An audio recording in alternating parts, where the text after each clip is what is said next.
marhaban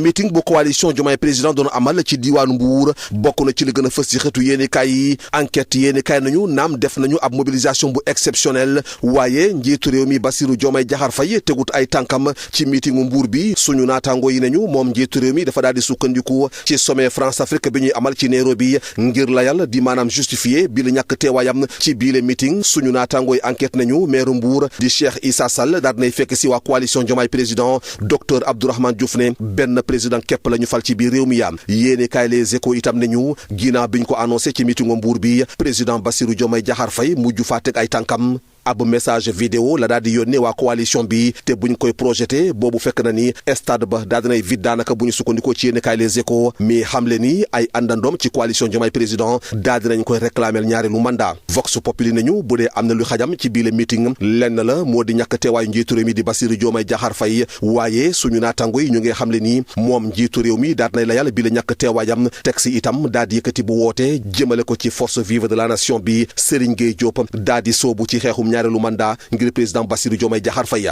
yéene kaay Le Quotidien mel ni ku ñuy tënkal bii la meeting coalition Diomaye président ci xëtamu njëkk ne ñu Diomaye daal dinay raté rendez-vous ba ku ratéwul rendez-vous am kay moo di honorable député Farba Ngom Vox Populi ne ñu ginnaaw bi mu génnee ci biir kaso bi moom Farba Ngom daal dinañ koy tertu ak doole ci diwaanu Fuuta waa FIEFAM daal dinañ koy lalal ab tapis rouge fépp fu mu jaar ak caravanam ab mbooloo mi takku ñoo daal di génn ngir tertu ko yéene kaay Les Échos déggal xibaar bi ci xëtamu njëkk ne ñu tertu bu mucc ay bu ñu tertu kii di Farba Ngom tax na bi mu def ci yoon wi ci lu tolloo ko fukk ak juróom benn ci ay waxtu laata mu yegsi ci këram honorable député Farba Ngom ba tey ci biir yéenekaay Les Échos ne ñu daal dina jéggal ñëpp yéenekaay Le Quotidien ne ñu Farba kay mooy buuru bëtu gànnaaru réew mi moom honorable député Farba Ngom daal dinay xamle itam ci xëtu mu njëkk yéenekaay L'Observateur ne prison bi am na lim ko njëriñ laata muy xamle ni lu bëri daal dinay xew dina ci addu bu waxtu wi jotee am ci joojule jamono yéenekaay Le Quotidien mu ngi xamle ni Khalifa Ababacar Sall ci 2029 la teg ay gëtam jamono ji ci congrès constitutif bu taxawu Sénégal la ko daal di xamle bu ñu sukkandikoo ci yéenekaay bi ya Vox Populi ne ñu Khalifa Ababacar Sall daal nay woote ba fippu jëmale ko ci pouvoir bi teg si itam di woo opposition bi ngir ñu doon wenn say loolee waral yéenekaay Le Quotidien ne ñu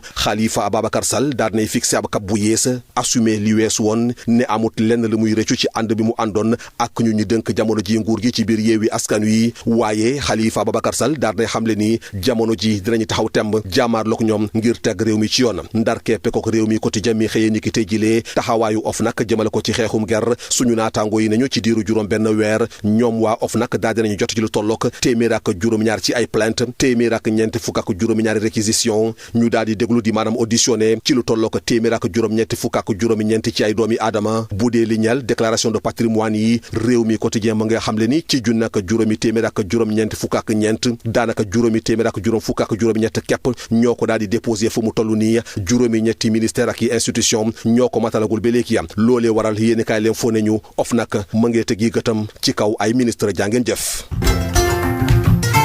Les sujets politiques dominent largement la livraison des quotidiens parus ce lundi avec en toile de fond le meeting de la coalition Diomaye Président organisé samedi à Mbour ainsi que les recompositions en cours sur l'échiquier politique national. Le quotidien L'As affiche à sa une Diomaye fait faux bond à ses militants en insistant sur l'absence du chef de l'État à cette rencontre présentée comme le baptême du feu de la coalition qui soutient le président de la République. Même constat du côté de l'enquête qui titre faux bond du président. Le journal souligne que malgré une mobilisation exceptionnelle, le président de la République ne s'est pas présenté au meeting de Mbour, invoquant le sommet France-Afrique prévu à Nairobi pour justifier son absence. Le même quotidien revient également sur le congrès de Taxawu Sénégal de Khalifa Ababacar Sall, lequel trace la voie d'un nouveau contrat social. Toujours dans le registre politique, l'enquête s'intéresse à la loi portant réforme du code électoral adoptée en seconde lecture par l'Assemblée nationale. La balle est dans le camp de Diomaye, écrit le journal. Le quotidien revient aussi sur le rassemblement de Mbour avec le titre Le rendez-vous raté. Il souligne que le président de la République s'est finalement adressé aux militants par visioconférence depuis le palais après avoir évoqué un déplacement au Kenya pour expliquer son absence. Le même journal évoque également le congrès de Khalifa Ababacar Sall et estime que l'ancien maire de Dakar a l'œil sur 2029. De son côté, Walfadjri quotidien affiche à sa une cap sur 2029 en faisant le compte-rendu du meeting de Mbour et en rapportant les propos de Serigne Gueye Diop qui estime que Diomaye dispose encore de l'énergie pour poursuivre son projet pour le Sénégal. Sur le même sujet, Sud Quotidien met en avant ralliement et ferveur autour d'un second mandat. Le journal revient également sur l'adoption en seconde lecture de la loi sur le code électoral avec le titre « Réforme confirmée ». Il ouvre aussi ses colonnes à un spécialiste qui évoque le spectre d'une crise institutionnelle en cas de refus du chef de l'État de promulguer la loi. Le quotidien L'Observateur s'attarde lui aussi sur le meeting de Mbour, relevant que la mobilisation géante du Sargal Diomaye a été éclipsée par un malaise politique au sommet de l'État. Le journal parle notamment de déception, démonstration de force et rupture avec le PASTEF. Sans occulter l'actualité politique, Le Soleil met en exergue le relogement des sinistrés de la langue de Barbarie à Saint-Louis avec à sa une le titre évocateur « Le Havre après la houle ». Le journal fait notamment référence à la cérémonie de réception de nouveaux logements pour plusieurs bénéficiaires sur un site où 300 maisons sont déjà achevées. Le quotidien national revient également sur la participation du président de la République au sommet France-Afrique qui s'ouvre ce lundi à Nairobi au Kenya, indiquant que le président Bassirou Diomaye Diakhar Faye va défendre la voie d'une Afrique souveraine. Par ailleurs, Le Soleil lève le voile sur un week-end de forte effervescence politique, marqué notamment par le meeting de la coalition Diomaye Président à Mbour, le rassemblement du parti PASTEF à Médina, le congrès constitutif de Taxawu Sénégal et la caravane de Farba Ngom dans le Fouta. Bonne et agréable lecture à toutes et à tous.